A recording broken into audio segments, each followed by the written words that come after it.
Hello, you're watching Encore. Coming up in today's music show, Paul Simon is back with an eclectic mix of modern sounds and signature rhythms for his 13th album.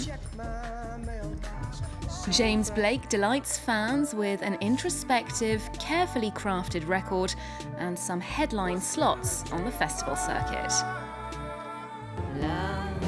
And Franco-British songbird Emily Loizeau mixes fact and fiction in her latest record, Mona. She joins us in the studio to tell us more.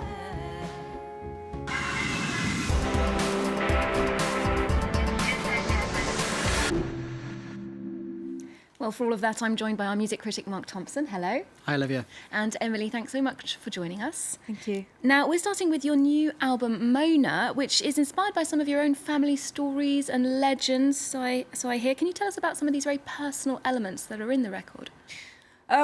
It is based on a play that I wrote, and the pitch is that there's this young woman who gives birth to an old baby who's born 7 to 3, and this baby is diagnosed psychotic and ends up in psychiatric hospitals, and it's the story of her very short life in this very cold and harsh world of the psychiatric hospitals. And it's a story that I went through with my mother, who was an amazingly warm and wonderful person, but who ended up being eaten by this psychos. And we had to, with my sister, had to be close to her all through that. And the anger and the loneliness that people feel, ill people and the people who are close to them, in that world is something that it's very difficult to talk about it. And it's not something that is... It's something that people hide, I think, and I just needed to write a story about this and make it something a bit crazy and funny, like Alice in Wonderland nowadays. Something to make it different, to make it full of shadows and light, and so it's like a fairy tale, really, with its dark sides. And there's another story that is because this baby ends up over drinking water and sinking from inside. And there's another story of the boat during Second World War from the Navy. And this sailor is on the boat, and the boat is sunk by the Germans. And he writes to his wife, who's about to give birth, these beautiful love letters about hope and light for another world.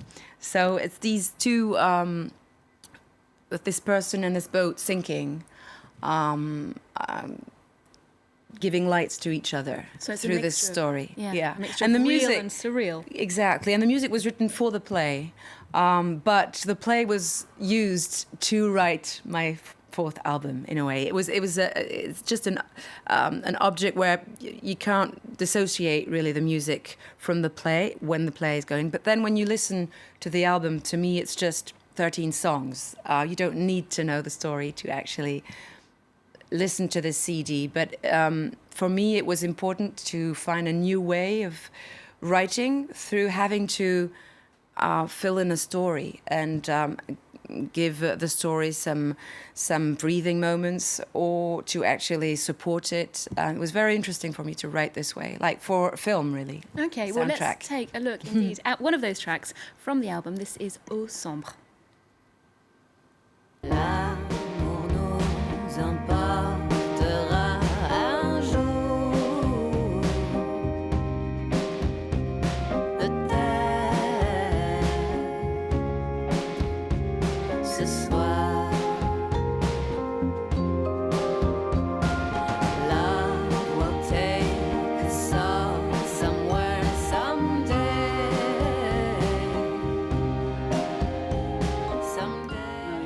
You're bilingual in both French and English, and you write and sing in both languages. What's it like approaching writing material, sometimes in the same song, in both languages? How does it differ? I think this way. Like I was brought up this way, and sometimes I start a sentence in French and finish it in English, or the other way around. So to me, it's extremely natural, and I find it really interesting to mix those two languages sometimes even in the same song, because they have very different sounds. To make it sound with music, it's a very different thing in English or in French. And to bring the French closer to the English, maybe it's because I want to speak and express this mix that I feel inside, but it's something that I find musically really interesting. But normally a music will appeal a language. It's often the music that is there that makes me want to write in French or in English. So it's an expression of two identities and two creative identities, perhaps. Yes. I don't think I could. I don't think I could like sing only in English and forget about the French or the other way around. I think I would find that really difficult. It would be like cutting myself and leaving only half. Bicultural, in fact. Well, we're moving on to other new releases now. Folk legend Paul Simon is back with his 13th solo record, Stranger to Stranger. Let's take a look at this track, Wristband.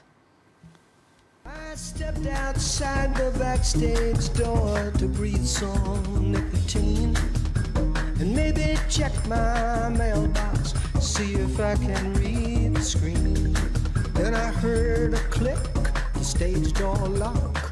I knew just what that meant.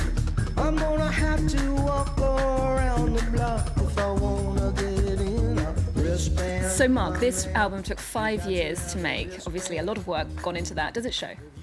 Well, one of the beauties of being Paul Simon and having half a century's worth of experience in the industry is that the record label isn't rushing you to get an album out as soon as possible. You've got 5 years, and he's a perfectionist, and that really has shown throughout his work in terms of the lyrics, in terms of the melody, and it does continue here.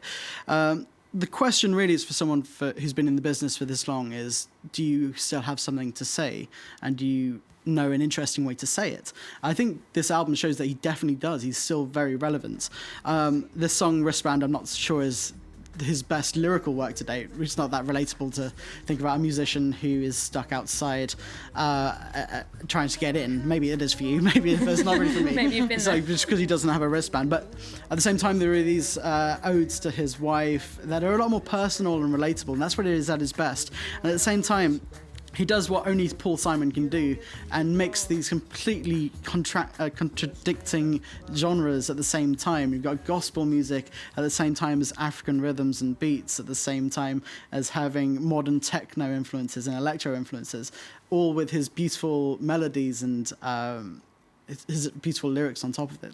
No one can really write a story quite like Paul Simon can. So keeping up with the kids with more modern styles, Yes. and keeping his old roots there. Now we're moving to seasonal matters. It's of course festival season, and the summer festivals are in full swing across Europe, from Portugal to Eastern Europe. Emily, are you a fan of festivals? I know you were at the Printemps de Bourges this year. Do you get into the spirit and do camping and all of that stuff? No, I don't do that. Normally, like when I go to a festival, I play, so I don't camp. when I do that. But it could be an option, actually. That would make it maybe even more interesting.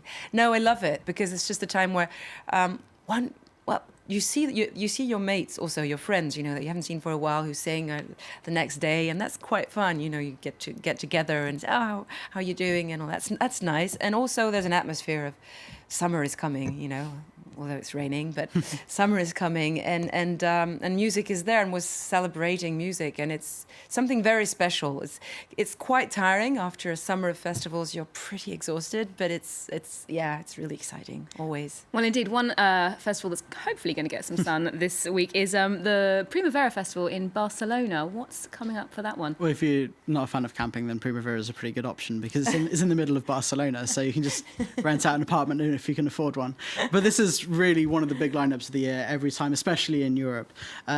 Just the lineups are incredible. We've got Radiohead headlining this time round. So for those of us who are unlucky to miss out on their European tour tickets, they were in Paris here last week. They played Creep for the first time in 7 years, so look out for that one maybe coming back.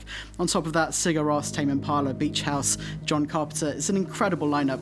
For me, the real standout though is just the idea of Brian Wilson playing Pet Sounds in its entirety. This is one of the best pop albums ever made, so this is a once-in-a-lifetime opportunity. Yeah, definitely worth going to Barcelona for that alone. Now, moving to a festival closer to home, the We Love Green Festival. That's a relative newcomer on the Paris festival scene. What's on the bill this year? Well, it's become something of a mini Primavera, actually, because they used to hold it in September and they've now moved it to the same weekend. And because of that, they have improved their lineups immeasurably in that time. LCD Sound System is playing at both festivals, headlining here. PJ Harvey's going to be here, James Blake. And at the same time, it's, as you can tell with the name We Love Green, it is a very eco-friendly festival. Among the things they've introduced is a solar-panelled fueled PA system, which is a really novel idea and it works really well. And I think, but the food is great. The atmosphere, especially for a city festival, which is quite rare, is actually very good. But Air playing their 20-year back catalogue, the highlights of that is probably going to be the highlight of this festival. Yeah, Parisian stars for a Parisian festival. Now, you mentioned James Blake. He's just released a surprise album, The Colour in Anything. That was a couple of weeks ago. Is that a similar low-key dubstep vein? Yeah, it is pretty much everything we've come to expect from James Blake. And it was an immediate hit as soon as it came out. It was released the same week as Radiohead's album, so all the introverted indie kids around the world just resorted to their bedrooms for a few days and put their headphones on. It is beautiful. It's very considered. It's very slow at times is the only slight problem I have with it, but that's really nitpicking. Okay, well, that's all we've got time for this time. Thank you, Mark, for being with us. And thank you, Emily, of course, for joining us. We'll leave you with James Blake duetting with Bon Iver on I Need a Forest Fire. Remember to check out our website. We're also on Facebook, Twitter and Instagram. There's more news coming up on France 24 after this.